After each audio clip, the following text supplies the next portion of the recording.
Nigeria's economy stands at a crossroads as the central bank's September monetary policy committee decision approaches. With inflation remaining stubbornly high, the naira under pressure, and economic growth sluggish. The big question is, will the CBN hold rates tighten further or begin to ease? The outcome will signal the bank's policy direction and could significantly impact investor sentiment, market stability, and the broader outlook for the rest of the year. Joining me for more on this, I have Basil Abia, policy analyst. Thank you so much, Basil, for joining me. Hi, Petra. It's an absolute pleasure to join. Yeah, I think before I continue, it's okay to say that, macroeconomic indices are improving. The numbers are looking good for Nigeria. So, I might as well say what your answer will be. But, of course, let's begin with your forecast for all the parameters. So, we're not just talking MPR now. CRR, all of them. What do you expect today? Yeah, I remember vividly, Petra, when I was on Business Edge in January, very early in January, and you asked me what my predictions were for the Central Bank of Nigeria and the monetary policy rate. And yeah, with all the parameters available, I said that the CBN were going to adopt a wait-and-see approach, especially their monetary policy committee, for a number of reasons. Buffering and edging against global inflationary trends, hedging also against FPI outflow because of the potential volatility on the dollar, because of a potential President Trump winning the elections and around that time. And everything I said actually came to pass, and it's just common sense in that sense. So President Trump becoming president again ensured that the dollar was going to be very volatile, which ensured that FPI inflow into Nigeria, if it stuck with its very high MPR, would continue to stay. And we've seen that. We have a 67% rebound in terms of FPI inflow, mostly from North America. And that's largely because these FPIs are looking to buffer against the volatile dollar. The dollar is at its worst first start of the year since 1973. So imagine the dollar being so weak that the last time we had a worse start to the year was in 1973. So all of these parameters, I genuinely think that the Central Bank of Nigeria Monetary Policy Committee would stay a strategic hold on the two key parameters, which is the monetary policy rate at 27.50% and the cash reserve ratio at 50.0%. Now, I've spoken about the potential exogenous factors. Let me speak about the internal or domestic factors for that reason. I do know, and we all know with the data from diverse forms, actually. For instance, the CBN Purchasers Managers Index is at a high 52 point, largely built by the services sector, insurance, ICT, education, and finance, banking and finance especially. You would say that with those very good numbers, it's a signal to private sector activity increasing, right? So why should the CBN decide to continue sticking with the very high 27.5 MPR? Well, the reason for that is you want to continue to see that rebound rather than trigger an FPI outflow and some volatility towards the end of the year by reducing the MPR. Another very important data to look at is the continuous deceleration of inflation, especially headline inflation and then food inflation. As you know, of course, headline inflation is now at the 20% mark. Food inflation is now at 21.83% in that context. And there are a number of factors for that. A relatively stable foreign exchange market, which has been at the 1,400 to 1,500 naira per dollar rate, as well as the fact that we're now in the seasonal food harvest season, right? And that will continue till December. If you know your Nigeria very well, you know that this is the period where food harvest will flow. And with the food harvest flows, whatever the context is, the numbers would reduce or the numbers will stabilize. And, of course, 40% of the calculation parameter for headline inflation comes from food inflation, which is the change in prices per particular points in time over time. So with all of these numbers, it makes common sense to the macroeconomists and the policy analysts in the Central Bank Monetary Policy Committee to stay a hold. So my prediction is that the CBN will stay a hold for 27.5% monetary policy rate and 50.0% cash reserve ratio. All right, thank you so much. We'll take a very short break now, and while we come back, we will continue from there. Thank you. Glad to know you're still with us. Basil Abia is still right here with me, and we are looking at what the decision of the Monetary Policy Committee will be today. And he prefers a hold on monetary policy rate and, of course, retaining the CRR at 50%. Thank you once again for staying with us. Now, you were talking about some of the things that the bank would consider, whether it is the domestic or the international economic development. And for you, I think to a very large extent, you're leaning more to the domestic economic development. You think those will sort of shape the CBN's decision more, or the MPC's decision rather? I'm not leaning. I'm actually having a very balanced perspective. Like I mentioned, the dollar is performing terribly. It's its worst performance in years since 1973, especially at the start of the year. There's a stop and start tariff situation from President Trump, and capitalism doesn't like uncertainty. That lack of clarity is a major reason why the markets are very volatile, right? There's also geopolitical tension. And now with the decision by a number of European countries to recognize the statehood of Palestine, there's a potential geopolitical tension that might raise from there. Israel might decide to be even overtly aggressive. The US would obviously continue to back their allies. So the exogenous shocks are there, the exogenous factors are still there, and CBN has to be very circumspect because, again, as you know, our own macroeconomic numbers are heavily vulnerable to those exogenous factors. So it's a balanced view. Back home, domestically, we can see the macroeconomic environment stabilizing. As you know, of course, 4.3% GDP growth rate in Q2. That's a very good number. Still not enough for the level of growth that Nigeria deserves for its economy and for its population ratio. But the target should be 7% or 8% GDP growth rates every quarter. And we're nowhere near that. However, there's stability because of that growth rate. Unfortunately, again, it points out to something that a lot of analysts do not really like about Nigeria's economy. It's dependent on the oil sector for growth. 20% of that, the reason why the GDP growth rate was that high compared to the past years was from the oil sector rebound, and that's not changing anytime soon.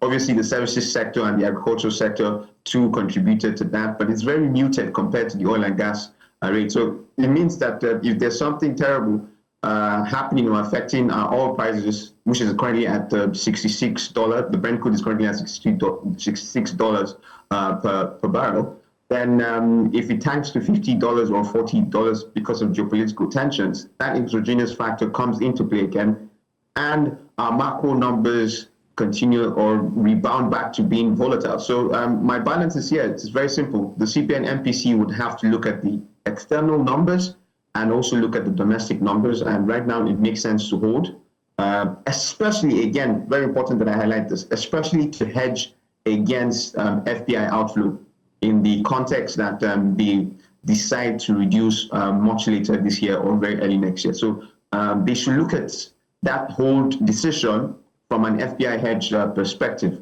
What if the dollar starts to rebound powerfully again?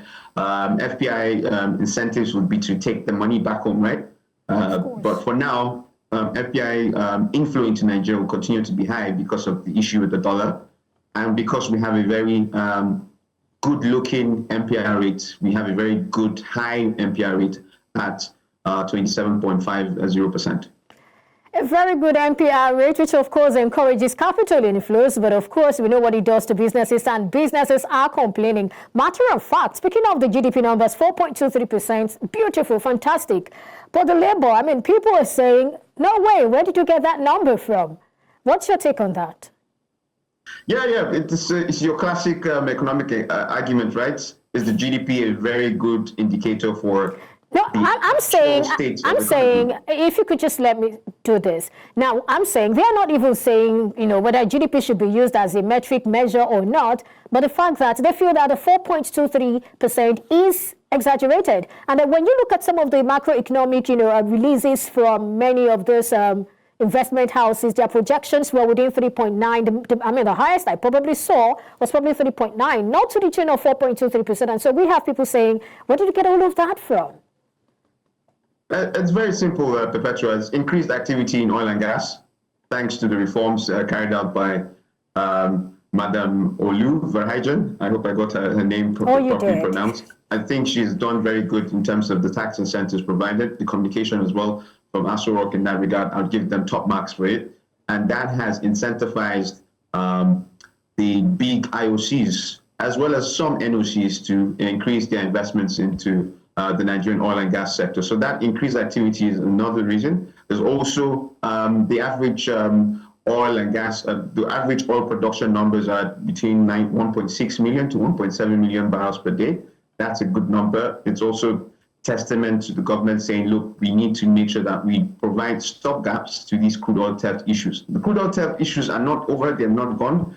I do not even accept the approach by the current federal government in that regard. But when you see certain growth, you have to praise it. And I have to praise that the stability in the crude oil output numbers is one of the reasons why we have stabilization in the macro economy. But there's a lot more work to be done in terms of incentives as well. As you know, most of the investments into oil and gas is still offshore, deep offshore especially, not onshore. And the issue with the onshore is in an incentives complex. It's very expensive. Our cost of crude oil production, especially on onshore, is one of the highest in the world.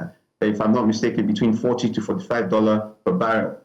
When in certain counties in Texas, it costs you between $5 to $10 per barrel to produce crude oil. So these are the incentives mismatch that will continue to affect the oil and gas sector in terms of FDI, because most of the FDIs will go to the offshore because it's easier to do offshore, especially deep offshore. You don't have the technology, so why on earth are you even taxing those big IOCs when they want to develop deep offshore fields?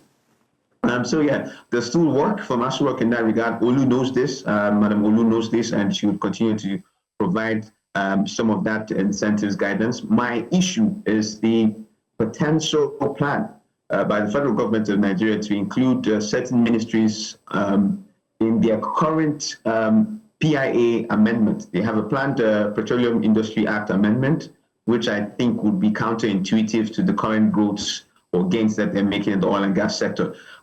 So that's another point to watch. But the simple answer to your question, Perpetua, is that there has been an increase in oil and gas activity, especially in terms of FDI and also in terms of crude output. As you know, that is heavily influential in Nigeria's economy. And when that happens, the GDP numbers will read that way. It doesn't necessarily mean that things are improving for the average Nigerian. And the labor the labor community, they are right to continue to counter the narratives of the government. They're right. Things are not improving. The microeconomic conditions for your everyday Nigerians hasn't improved at all. Cost of transportation, cost of housing, cost of food is still significantly high for the average pockets, and income hasn't increased. So until these numbers change, then I don't see a reason why people are complaining that Labour are complaining. Labour has every right to. Those are what we should be talking about, that the conditions of workers and their families therein continue to improve. But to answer your question, the reason why GDP growth rate has increased is because of an increase in oil and gas activity. Right. So how do we get these other things to begin to look good? How do we get the numbers to begin to look good? I mean, the ones that affect the everyday Nigerian, and of course, businesses. What must be done? Yeah, and it goes back to the issue about sequencing, policy sequencing. I think probably the biggest mistake by the President Bola Ahmed Tinubu presidency was the very terrible policy sequencing, in all honesty, when it came to the reforms. All of the reforms happened at the same time, so think of it as a cocktail of neoliberalization with no thinking about buffers whatsoever. And if they did provide buffers, they're insufficient, as we've seen. This is a country where 95% of the transportation of people and goods is carried out by our roads. And what are the vehicles? What vehicles do we use to do that? We use vehicles that use petroleum products, right? So a complete removal of subsidy in that regard was needed, as we will continue to say it as analysts, but the sequencing was done terribly. And because of that poor sequencing, the everyday Nigerians continue to feel the heat, right? So what can be done to improve that? It's about prioritizing investments in, energy, such that energy to the people is, affordable year in, year in. And what I mean by that simple is very simple. If you look at our electricity production numbers, we're still hovering between 5,800 megawatts to 6,000 megawatts of electricity. That's not enough to rebound the light manufacturing sector. That's not enough for the services, which is a huge part of the economy. That's not enough to get people to start thinking around, even for instance, using electric vehicles, if that should come, so that it buffers them against the very high PMS rates. Now, we thank the Dangote refinery for providing some stability in that regard. But I'm sorry to say this, 800 to 900 naira per litre is still significantly high for the income levels in the country. So we would need to find ways to get those numbers lower. And an alternative for that, again, like I've mentioned, is to make sure that we increase electricity production. And how do you do that? It means that you have to opportunity cost your public spending. And that's why I don't agree with the federal government spending all of those trillions of naira on the coastal highway. I think it was an opportunity cost conversation, and they should have taken spending most of those monies on electricity generation and distribution, especially taking care of the $3 billion debts that we're currently owing Gencos and gas suppliers to these Gencos. So if we had sorted that out first, there would have been confidence in the manufacturing sector to go back to the banks at very high interest rates, but that confidence is that, I'm going back to the bank because I'm seeing that the government is spending these monies on electricity, and my grid electricity access and quality is going to improve in 18 to 24 months. So that decision will take manufacturing sector to go back to the to refinancing the activities, which will increase the rebound, which will increase jobs in that sense, and income would increase. And the productivity increases, of course, food inflation will reduce, right? So there's many factors. For instance, insecurity. Insecurity is still rife in North Central, Northwest, and Northeast Nigeria. Even now in Southeast Nigeria, these are key production areas for food. Even with the seasonal harvest now happening, I genuinely think that if insecurity was taken care of as robustly as they ought to since 2023, by now, food inflation would be significantly higher than it is. So it's a complex situation, and I can't give simple answers. But what I can say is I can point out to certain areas where there should have been improvement in not only policy sequencing, but also execution, and we've not seen that. Also, the state governors have been terrible. The state of governance from state governors in Nigeria is appalling. It's abysmal. We're seeing some of the worst forms of governance subnationally. To date, we're not seeing anything whatsoever in terms of human capital development. We're seeing state governors not paying the current minimum wage in spite of an increase in financing coming from FAC allocation due to the removal of subsidies. So to whom much is given, much is expected. And unfortunately, those who have gotten a lot are not giving back even minuscule numbers. It's unacceptable, the level of governance from state governors. I'm going to say this anywhere possible. And it's because of that everyday Nigerians are not feeling the benefits of the macro stabilization that we're now experiencing, and the numbers are there for us to see.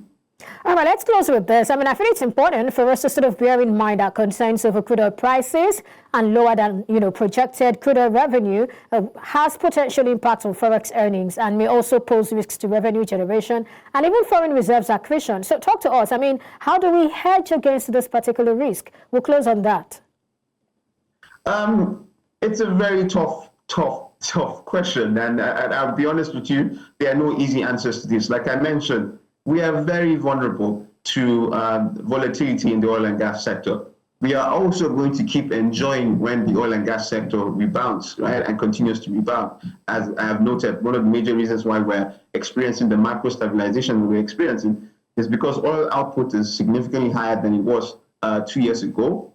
And also because there's been an increase in FDI inflow into the oil and gas sector. So if we continue to have volatility in that sense, and then the oil and gas, especially the Brent crude price reduces, takes a hit, using hypotheticals, of course, in this context, then it's going to be hard to see us edging against that. That's why I think that the CBN sticking to the 27.5% MPR and the cash reserve ratio still at 50% is the best that they can do. It's literally the only tool that the Central Bank of Nigeria has to use, the MPR, and they're using it very well. So I give them top marks for that. They should stick with that. But the federal government hedging against that would mean making concerted investments in food production so that there's an increase in food production, and you cannot do that without solving the insecurity question. Unfortunately, constitutionally right now as it is, it's only the federal government that has all of the powers to secure not only our borders, but to secure the internal areas of the government, of the country. They are the only ones. The state governors are just chief executive officers in name in terms of security provision. The highest that they can do is to buy mobility, maybe give some sense of funding, or probably even feeding. I know some state governors in the past have been feeding police officers and soldiers. That's the most the state governors can do right now until the State Police Act is signed into law and assented by the president. There's not a lot that the state governors can do. But the federal government, all of this is on their table right now. The buck is on their table. They have to secure the country. They have to reduce the number of bandits and terror groups that are increasing their activity across the country. We see it in the southeast, we see it in the northwest, we see it in the north central, we see it in the northeast. If they do that, then there will be increase in food production. There will also be increase in food production when there's investments, for instance, in tractorization and mechanization. That's okay. We have one of the lowest rates. I mean, if I leave here, I know you can keep talking, and it's always a pleasure to have you on the show. Thank you so much, Basil Abia, policy analyst, for joining us on the show. And of course, enjoy your stay in Germany. Thank you so much, Perpetua. I'll be back in Nigeria on Thursday. Okay, that's great. Bye for now.